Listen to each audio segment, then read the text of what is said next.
Ja täna on mul hea meel teie ette kutsuda Eesti Arhitektide Liidu president Andro Mänd, kes räägib valla südame planeerimisest ja heast avalikust ruumist.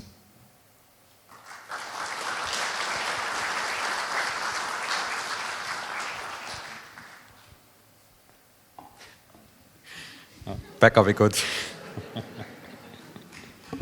Tähendab, seal meil pandi käidi soki sisse panemas asju.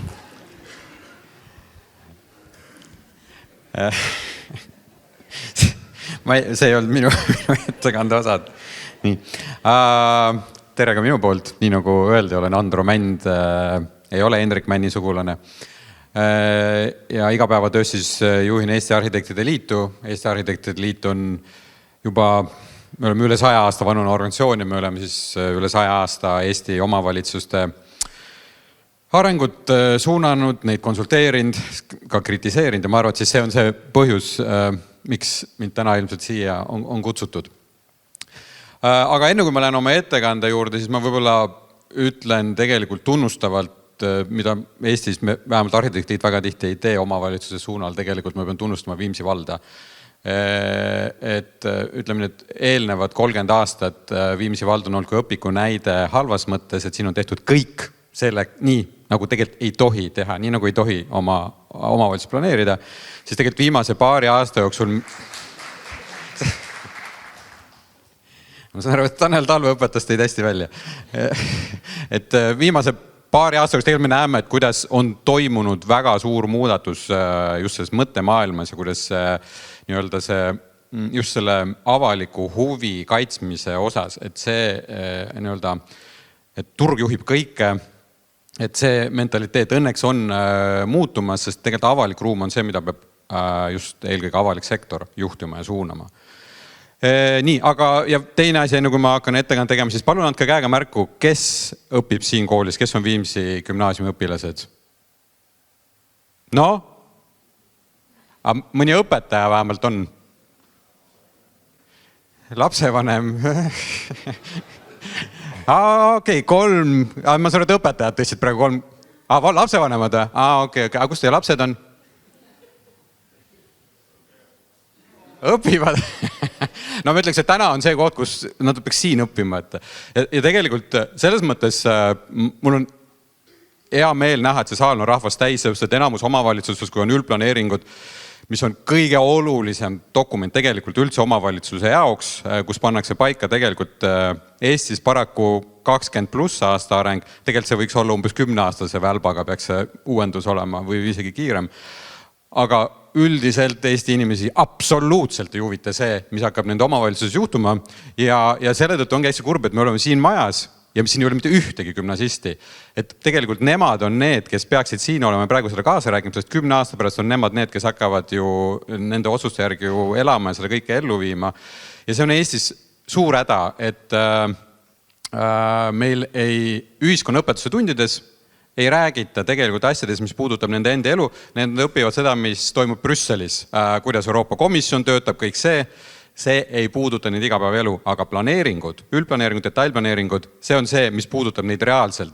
Ühel päeval on neil koppa akna taha ja siis nad hakkavad valda kaebama, et kuulge, mis toimub. Ma ei ole nõus sellega, aga siis kui hakatakse küsima, et kas te käisite avalikustamistel, siis tavaliselt nad mitte kunagi ei käi seal. Ja see on tegelikult nende inimeste, see kõlab ju ulmalt, aga nad on ise osaliselt süüdi siis selles olukorras, mis tekib. Ja ehk siis lapsevanemad, palun rääkige nüüd siis Viimsi gümnaasiumi juhtkonna õpetajatega, et tegelikult nad peaks kõik siin osalema. Ja ma loodan, et vald teeb siis gümnasistidele eraldi ürituse selle sama üldplaneeringu osas, sest tegelikult nemad on need, kellest saab see aktiivne, eelkõige kui nad on siia riigigümnaasiumis jõudnud, siis neist saab see aktiivne osa ühiskonnast. Nii, nüüd noomimise minutid on läbi. Algatuseks panen teile ühe hästi lühikese videoklipi, luban, see ei ole pikk. Ja siis räägime edasi.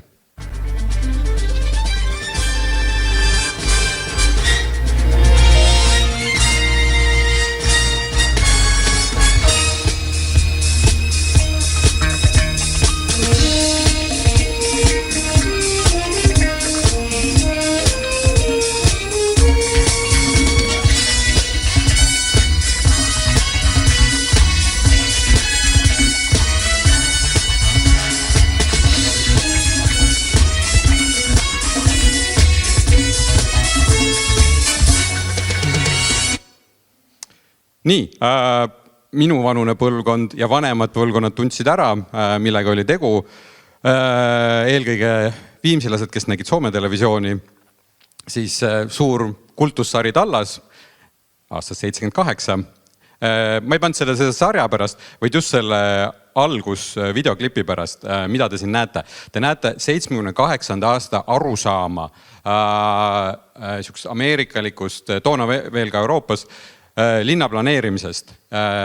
See sükene suur edukultus, et mida rohkem meil on kiirteid, mida rohkem me ehitame kõrghooneid, seda parem ja seda võimsam.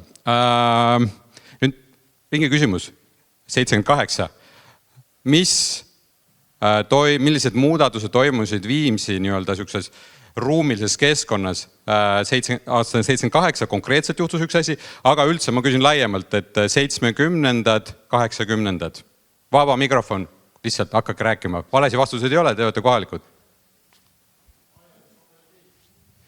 Nii, ajanduskooperatiiv, aga mis sellega oli?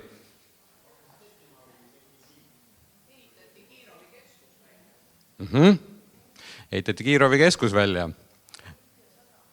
Olümpiasadam. Veel? Miiduranna tee, veel? Viimsi kool.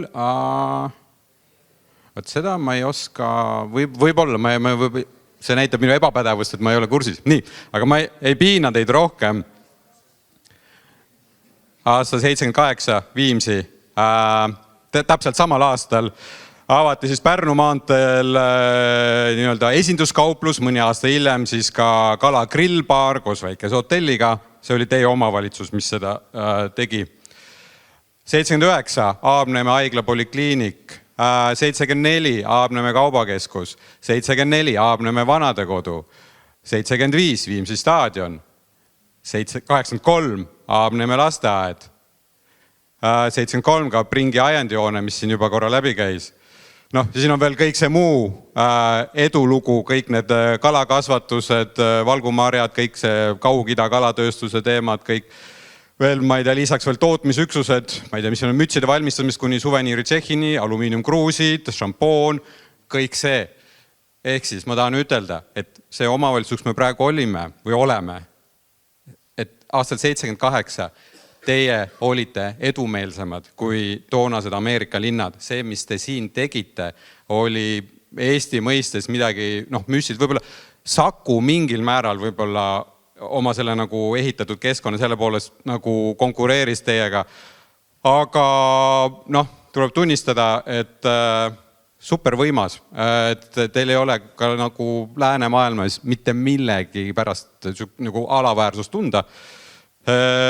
Ja nüüd, aasta 2024, siis on toimunud 30 aastat taandarengut ja te olete jõudnud Tallasesse, kus Tallas oli aastal 78. See on nüüd Tallas aastal 24. Siin on näha kõik need spagetid ja makaronid, mis seal on. Lihtsalt Tallas on nii palju suurem kui Viimsi. Oleks teil sama rahvaarv, me näeks täpselt samasugust pilti ka siin. Siin on nüüd Viimsi nii-öelda see süda või keskus, mis peaks olema. Kui me nüüd neid ringteid ja kõike vaatame, siis ega ei erine Tallase poolt. Nüüd panen siia peale punasega alad, mis on mõeldud autodele. See on teekeskus. Ma ütlen veel kord, autode vastu mul ei ole tegelikult mitte midagi ja ma ei poolda sükest teatud Eesti poliitikute sükest lausvastasust, sest me oleme vananev ühiskond ja me tegelikult peame autoga saama igal poole ligi. See on paratamatu, siin ei ole midagi parata, aga jutt käib proportsioonidest, et need on siin Viimsis paigast ära, et see on olnud selline natukene liiga isetekkeline, isevoolne maailm, et siin on, ütleme, et siin on kohe näha, kogenud linnaplaneerija vaatab see peale ja ütleb, et siin ei ole avalik sektor, ei ole tegelenud ruumilise arengu juhtimisega. See ei ole ainult Viimsil, see on hästi paljudes, mitte ainult Eesti omavalitsustes, vaid seda kohtab ka teistes riikides. Nii, siin veel mõned võrdlused. Metsik Lääs, Dodge City aastal 1888, Peatänav, kusjuures aastal 1880 oli Tallase rahvaarv sama, nagu on praegu Viimsis, lihtsalt juhuslik kokkusattumus.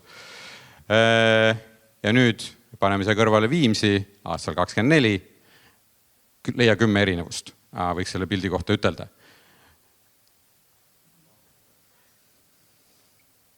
Veel natuke võrdluseid teile. Valisin lihtsalt nime pärast, mõlemad algavad VI-ga. Viljandi rahvaarv ja Viimsi rahvaarv. Teie rahvaarv on circa 5000 suurem, kui on Viljandi linnal. See on, ma umbes pakun, et teil on veel lisaks Jõgeva linn ka. Ja nüüd, kui te mõtlete, kõik te olete Viljandis käinud, milline on Viljandi ruum ja milline on Viimsi ruum. Viljandis on muidugi neil edulugu, või nii-öelda mitte edumaa, sest neil on see ajalooline kihistus, kõik see 19. sajandi joonestus, Ordulinnus, kõik see. Aga nüüd, kui me mõtleme, Viljandis on teater. Kas Viimsis on teater? Jah, samas see Artium on nagu selles mõttes positiivne lugu, et see toob teile kindlasti arengut. Ja ta on nii-öelda käima läinud ka teatrina, et ma usun, et selle tulemeid me veel ilmselt näeme. Aga nüüd, kui me mõtleme Viljandi peale,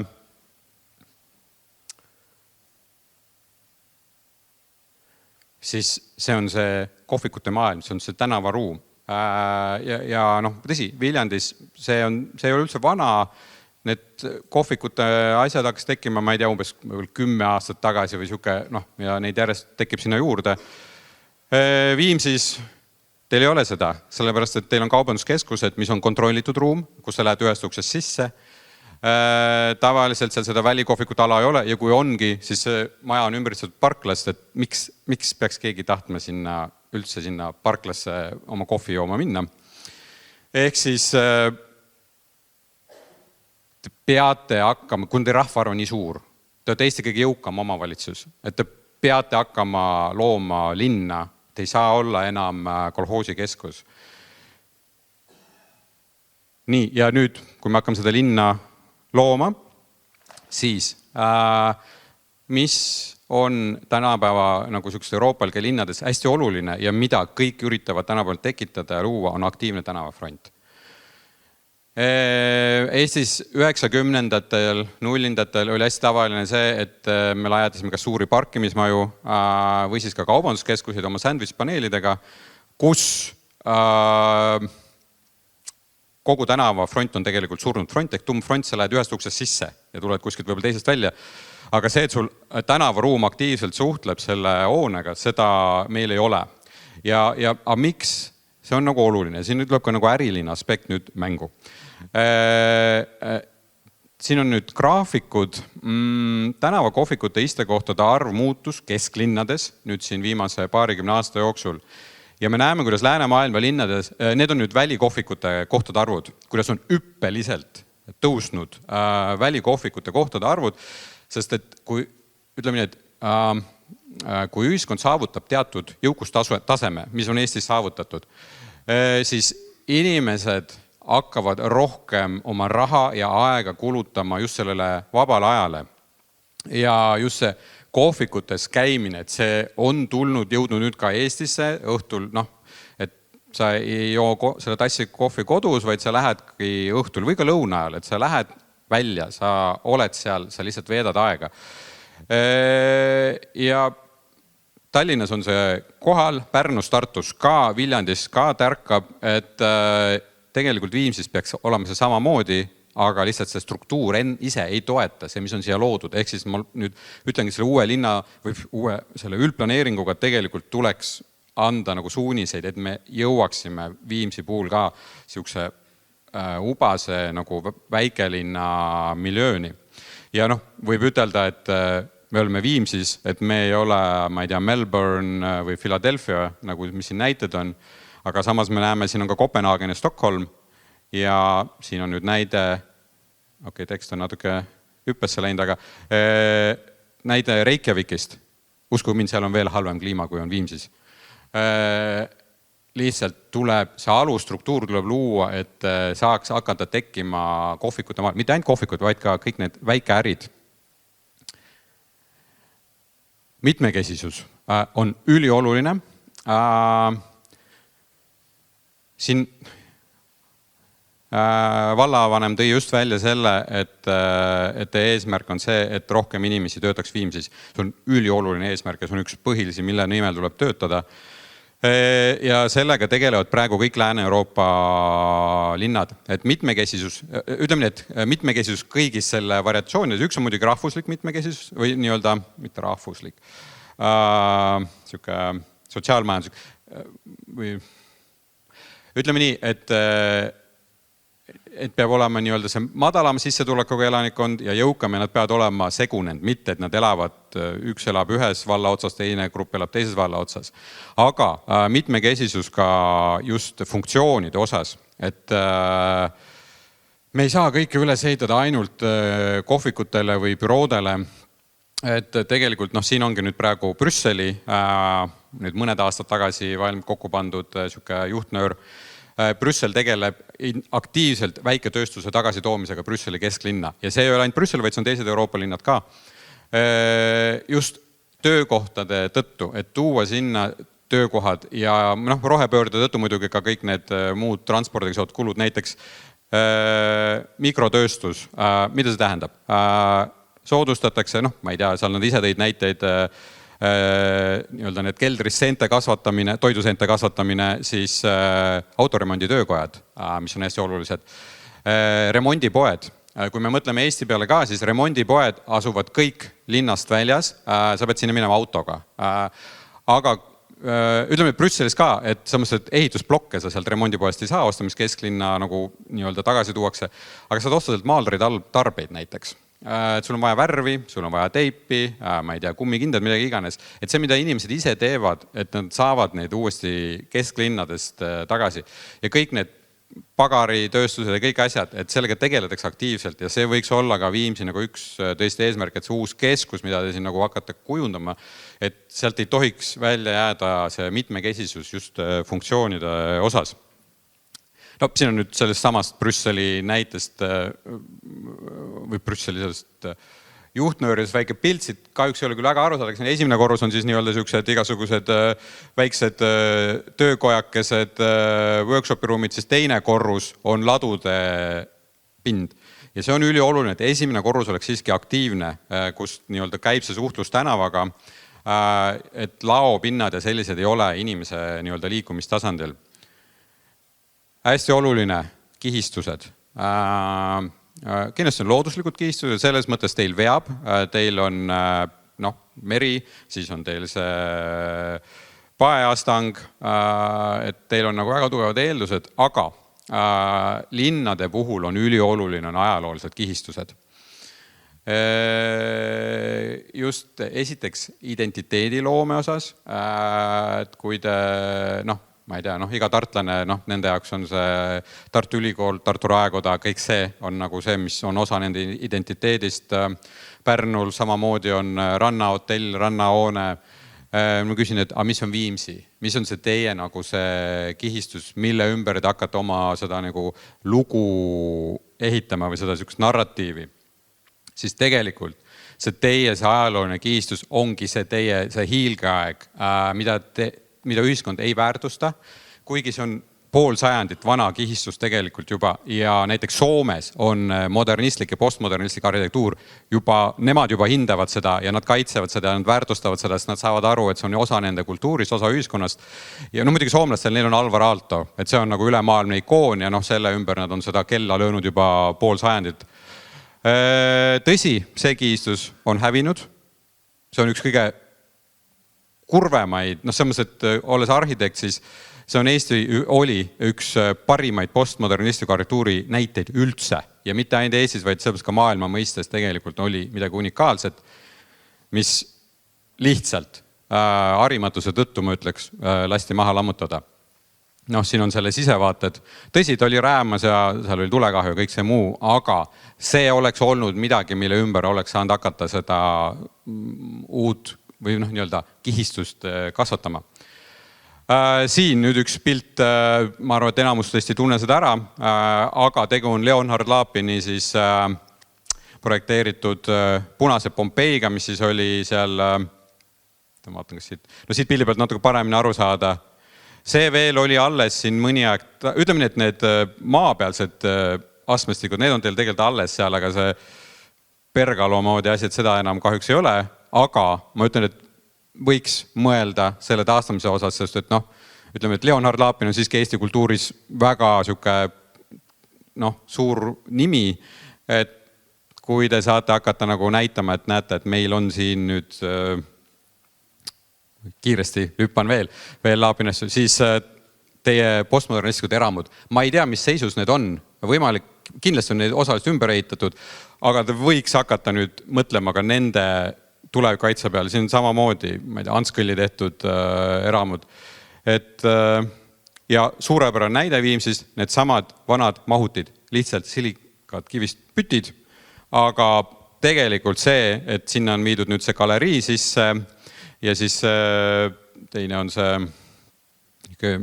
ürituste või koht, ehk siis tegelikult on väärindatud asja, mille peale, kui te alguses selle peale vaatasite tünn, teile tundus, et see on midagi mõttetut, et seal tuleb kohe maha tõmmata, siis tegelikult ma ütlen, et see on suurepärane positiivne näide ajaloolise kihistuse väärindamisest ja nii-öelda oma selle uue asja loomist, aga siin ma tõmban nüüd joone alla, et rääkida oleks veel mustmiljon teemat siin, aga ma loodan, et ei olnud väga negatiivne, sest nagu ma alguses ütlesin, tegelikult ma näen, et teie omavalitsusel on nagu niisugune pigem nagu positiivne areng on ees. Kuulge, mis me ennem harjutasime? Just. Aitäh Androle. Ma pean muidugi tunnistama, et minul isiklikult on Androt alati lust kuulata ja see strateegia, mida ta kasutab, töötab iga jumala kord, kui tema esineb. Kas te panite tähele, ta alguses kiitis teid, eks ole, teenis ära teie aplausi, mida me ennem harjutasime teiega kenasti koos siin. Ja siis ta teatas, et teil on olnud 30 aastat taandarengut. Et super. Aga ma pean ka ütlema, et täna me siin ju selleks olemegi, et aastal 2045 ei tule Andro ja ei ütleks teile jälle, et kuulge, teil on 30 aastat olnud taandarengut siin. Et siis ma loodan, et tal ei ole seda võimalust lihtsalt öelda.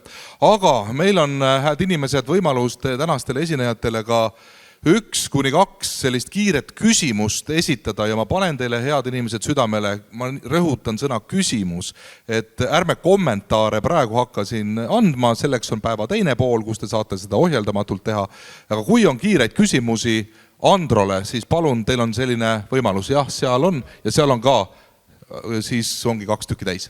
Tere! Küsimus on, et kuhu sa näeksid sellist tänava alleed või kuidas sa seda nimetasid tänases Viimsi keskuses? No ütleme nii, et eks ta peab tulema see sama tuumikala, kus teil need plekkuudid on juba tekkinud, et eks teda tuleb sealt hakata siis ümber kasvatama ja ümber kujundama. Teine on muidugi see suur maantee, mis sealt tegelikult läbi jookseb, mille ääres on kõik need koolid, Artium, kõik see asi, et selles mõttes on hästi kahju on sellest, et tegelikult on teil sellised nagu riiuli peal on pandud sellised nagu nipsasjakesed niimoodi ritta. Need on nagu legoklotsid, et keegi selle ämbri ümber, et iga klots eraldi on jumala ilus, aga tegelikult oleks saanud nendest nagu kokku teha juba nagu sellise mõnusa linna.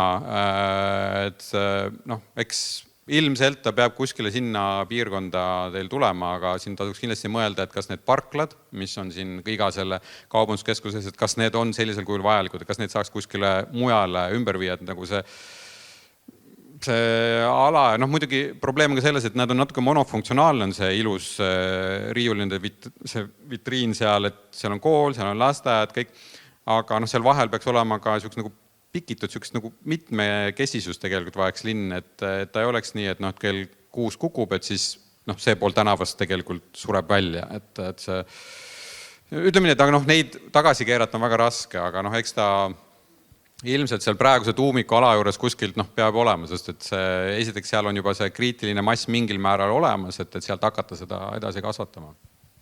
Aitäh ja üks küsimus kiirelt veel jõuame võtta, seal oli härrasel käsi püsti, jah? Aitäh. Sa rääkisid mitmekesisusest.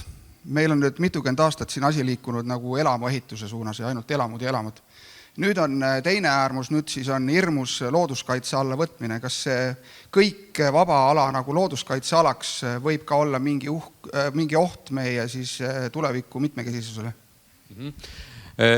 Ma kohe ütlen, et ma ei ole nagu nii detailidena kursis, et mis põhjustel neid alasi looduskaitse alla võetakse, et kui seal tõesti on mingid üli suured väärtused, siis on paratamatu. Aga looduskaitsealade puhul küll, jah, et siin tasub olla ütleme, et neid tasub nagu ikkagi tõesti mõelda, sest me praegu näeme ju see, mis toimub selle sama Rail Balticu üle seal Pärnumaal, et kuna seal on mingid alad on mingi hetk kaitse alla võetud, kui ei osatud ette näha, et see rong sealt tõesti kunagi hakkab läbi minema ja praegu on seal probleemid, et lihtsalt kaitse alla võtmise pärast, seda ma ei poolda. Aga kui seal tõesti on midagi väärtuslikku, siis seda tuleb teha. Aga samas ma leian, et mingid piirkonnad ära määrata, et sinna me praegu ei ehita, see on täiesti nagu normaalne tegevus, sellepärast, et me tõesti ei näe kõiki asju ette. Et seesama Tallinna-Helsingi tunnel, et tõesti, et me kõik suhtume praegu irooniaga sellesse, aga võib-olla ühel päeval see juhtub, aga siis see tuleb teie vallas, tuleb ta tõenäoliselt maa peale, sest see on see kõige nagu lähem punkt, kõige odavam teha. Aga kui me oleme selle kõik täis ehitanud, siis tulevikus meil oleme nagu nii-öelda oma tee läbi lõiganud. Ehk siis need on sellised otsused, mida tuleb nagu väga-väga põhjalikult kaaluda ja pigem mitte tormata, et pigem panna mingid asjad reservi ja siis tulevikus võib-olla 20 aasta pärast nagu uuesti vaadata asju üle. Aitäh veel kord Eesti Arhitektide Liidu president Andro Mänd.